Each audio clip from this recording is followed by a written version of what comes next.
Good morning guys, welcome back naman sa ating panibagong vlog.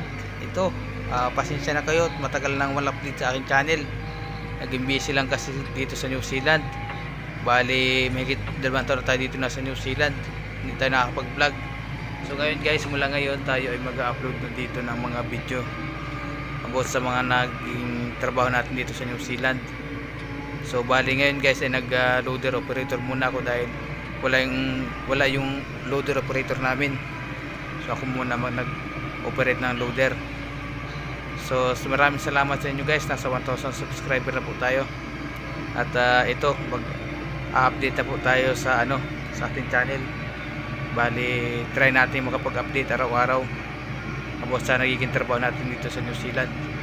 Maraming salamat sa inyo guys at welcome back sa ating channel na ito. So bali guys, ang project namin dito ay housing project. Bali na-assign ako sa drain layer at kami mga maggagawa at maglilinya ng mga tubo sa mga bawat bahay, lalo ng mga lateral, mga galing sa sa bahay papunta sa mga drainage. Bali na kami gagawin dito, kaya abangan nyo guys. Maraming salamat.